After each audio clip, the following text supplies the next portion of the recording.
السلام عليكم ورحمة الله وبركاته. متتبعي قناة سميرة سيدة المطبخ. اليوم ان شاء الله غادي نقدم لكم بريوات بالخضرة ساهلين وبساط وفي نفس الوقت صحيين.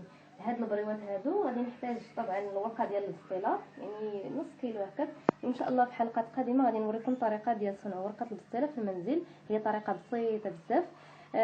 وعندي هنايا البصله، يعني البصله مقطعه مربعات، وعندي شويه ديال الربيع، وعندي شويه ديال الكفته. هذه اختياريه، الا ما كانتش متوفره يعني معليش، اصلا البريوات يعني غنديروهم بالخضره فقط، هنا غير كانت عندي متوفره. وهنايا في الخضره عندي 2 حبات ديال البطاطس، يعني بطاطا محكوكين، و3 حبات ديال الجزر محكوكين، وعندي 1 الحبه ديال القرع الاخضر، يعني القرعه الكوريك محكوكه. وهنا عندي 3 الحبات ديال الفرماج مثلث، والفرماج شويه ديال الحمر وشويه ديال الموتزاريلا، يعني هذا الا كان متوفر، ما كانش متوفر يعني معليش.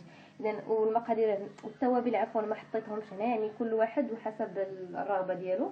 اذا انا غادي نطيب هاد المكونات هادو، غادي ندير البصله حتى تقلى، ومن بعد نزيد ليها الكفته، ونزيد البطاطا والخضره ديالي كامله. ومن بعد ما طيبت الحشوه، يعني هذا هو شكلها. يعني درت ليها العطريه ديالها، اللي المهم درت ليها شويه ديال السكينجبير وشويه البزار، الملحه، الكمون، يعني العطريه اللي بغيتوها نتوما. وهنا عندي لا شابلوغ، وعندي هنايا صفار بيضاء وشويه الحليب، لانه البريوات انا غادي نطيبهم في يعني في الفران، ما الافضل يكونوا في الفران باش يكونوا صحيين. اذا انا غادي نبدا على بركه الله. غادي بسم الله.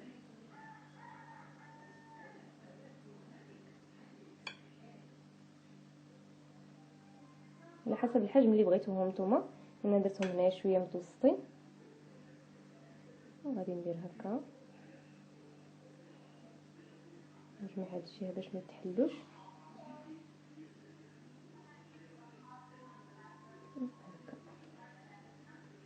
هكا ندورو فيها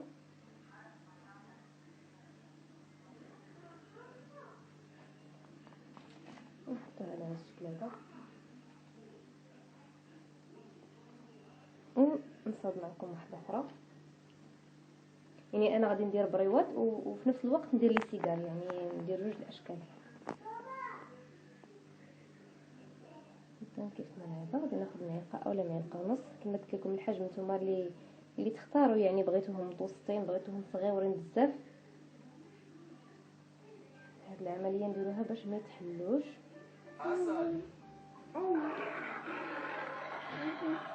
ونبقاو ندورو على هذا الشكل هذا.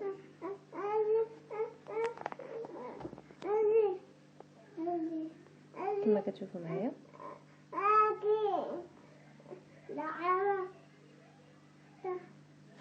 ودابا غادي ندير معكم يعني لي سيجار اللي هما ساهلين وبساط.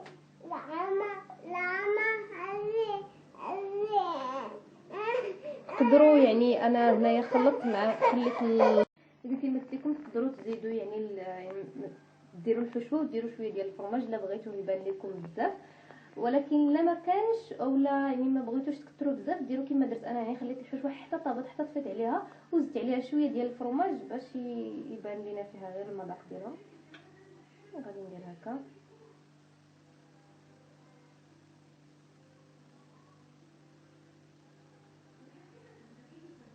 لي سيجار يعني ساهلين، كلشي كيعرف يدير لي سيجار، اسهل هادشي اللي شايط.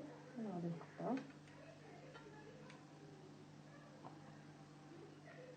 وغادي نكمل انا بهذه الطريقه. غادي ندير واحد يعني غادي نديرهم بريوات وغادي نديرهم لي سيجار، ومن بعد غادي ندهنهم بصفار بيضاء وندير عليهم شويه ديال الشابلور. لا كان توفر لا ما كانش ممكن ديروا البافو اولا الزنجلان اولا تخليوهم هكاك، يعني من غير ما دير لهم حتى شي حاجه.